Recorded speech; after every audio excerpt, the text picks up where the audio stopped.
Hello, this is my presentation for English 1103 by me, Noe Henriquez. It's racism in soccer. And this is my image argument assignment. Racism has existed for centuries wherever we go. It's in our everyday lives and hobbies, including sports. One of these sports includes soccer. Soccer racism has been going on since the early 2000s as they have been documented on national TV. Racism in general is a very wrong social act that shouldn't exist but sadly continues even to this day. In the book Offside Racism Playing the White Man, written by Colin King, he states, "Unfortunately, the literature in relation to black men in sport is still restricted to white biographers' preoccupation with seeing them as strange, signaling a disquieting newness in English soccer. He explains that in soccer, the idea of having a black player playing soccer is a new idea to white people into the sport of soccer. This mindset gets people to do questionable acts of racism towards black players simply because of their skin color, despite how great of a player they are. This mindset just prevents players of skills to actually enjoy the sport or actually take it as a career for themselves, just due for the simple fact of their skin color, which prevents them from being happy.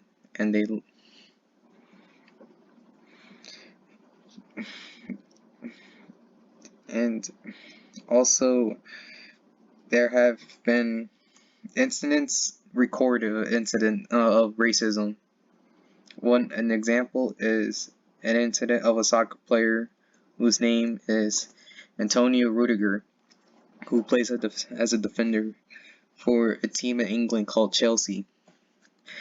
There was a match between Chelsea and another team named Tottenham Hotspurs. Later throughout the match, Antonio Rudiger kept hearing the Tottenham fans making monkey noises towards him, trying to call him a monkey, basically. On BBC Sports, an article titled "Chelsea, Antonio Rudiger says racism won after no evidence found to support abuse claim." Rudiger states, "They never get punished in the end. I'm the scapegoat," referring to the racist fans. He also states, "I'll always raise my voice, but in relation to this, I'm alone, and racism has won. Defenders can always come back to the stadium, which shows these people have won. It's a disaster." Rudiger felt as if there was no justice towards the fans, despite his ability to play as an essential player for Chelsea. His skin color is what gets him to be treated unfairly and just mistreated, despite his skills and despite how important he is to Chelsea's team. Another incident occurred later between the two teams, and the same fans from Tottenham made monkey noises again towards Rudiger. Obviously, Rudiger got abided by this, but something different happened. This time action was taken, and the whole stadium match officials announced, giving a warning, that the game will end with Tottenham getting disqualified, and they are to not stop the acts of racism towards Rudiger. The match went on without the fans from Tottenham being racist anymore, and Chelsea won against Tottenham. Another incident occurred with a defender whose name is Kalidou Koulibaly, who plays for a team in Italy called Napoli, who experienced the same thing as Antonio Rudiger. He was playing for another team called Inter, and Koulibaly was getting called racial slurs and had fans of the opposing team make monkey noises when he had the ball.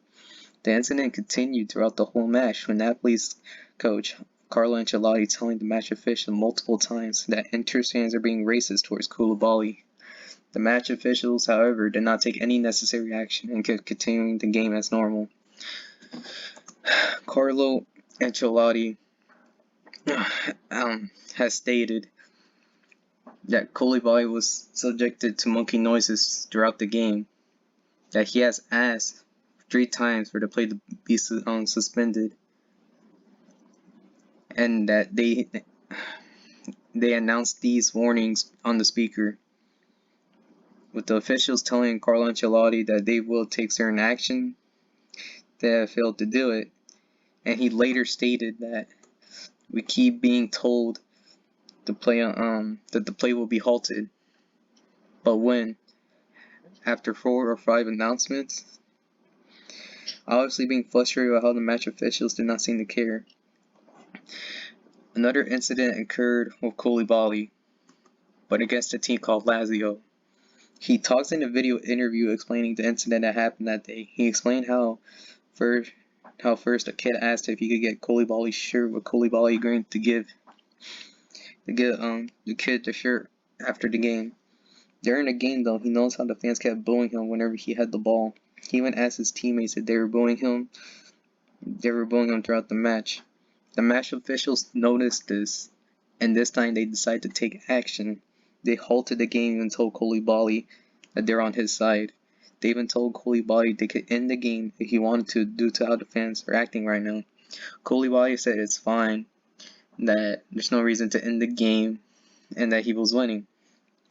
And so he continued to play onwards with the game playing and eventually won with his team. He stormed off the pitch angry and remembered the kid who asked for his shirt that he promised to give, so he went looking for him.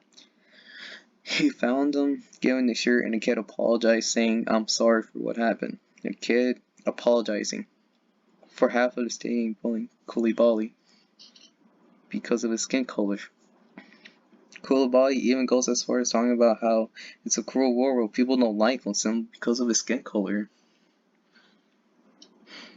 Another incident occurred with Kevin Prince Boateng, who plays for a team called AC Milan, who was playing a friendly match. The opposing fans kept bullying him and his teammates of color simply for their skin color. The incident ended with Kevin Prince Boateng kicking the ball towards the opposing fans, taking his shirt off and storming off the pitch, with his fellow teammates following suit, joining him. As they got annoyed by this and got tired, and they decided to show their support for Kevin Prince Boateng. Another incident occurred between two teammates who play in France called Paris Saint-Germain and Istanbul Başakşehir. I cannot pronounce this properly. The head coach of Istanbul, named Dembaba, had an assistant talking about the game plans, as this was a match to determine which team got to move on to the Champions League, which is the highest level of competition in soccer. The match official called Dembaba's assistant a racial slur from a distance, and Dembaba quickly listened. But he got tired of people getting away with racial acts on the soccer field, so he took action, knowing fully this would disrupt the Champions League game. Dembaba immediately went up to the official and confronted him in a recorded video event, with both teams surrounding and demanding an answer from the match official. Furious, Dembaba decided to storm off the pitch with his teams, with one of the other players saying, "This isn't football." The other team even followed suit, disgusted with the match official.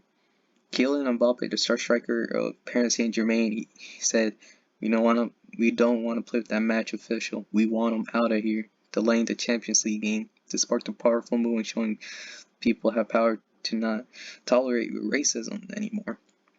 The last incident that will be discussed is a famous player named Dani Alves, who played for a team called FC Barcelona, who played in Spain. He was getting ready to take a free kick against a team called Villarreal when suddenly a fan of Villarreal threw a banana at Dani Alves. Dani Alves kept his composure though and picked up the banana, proceeding to eat it and had taken the free kick. This sparked a powerful movement as fans applauded Dani Alves for doing this, and other players as well. On CNN, they stated in an article titled "Villarreal Give Life Ban to Rogue Fan Who Drew Banana at Dani Alves." And it states that Villarreal issued a statement Monday saying it deeply regrets the incident. The club has identified the person responsible and has decided to withdraw his membership card and prohibit access to El Madrigal Stadium for life. All footballers, including Neymar and famous Polish striker Robert Lewandowski, applauded Dani for this, and this action soon gained the name of Dani Bites Back. This action showed the players had strong power over racist fans. Also with the statement released from Villarreal, it showed they're finally taking action against racist supporters and banning the supporters, giving them a lifetime ban and never allowing to sit inside the stadium ever again. In conclusion, racism in soccer needs to end. Certain actions need to be implemented, such as halting game time, finding and banning supporters, giving a warning that the game will end, or even disqualifying the team that has the racist fans, because there's no place for racism in this world. And these are my sources. And that's all.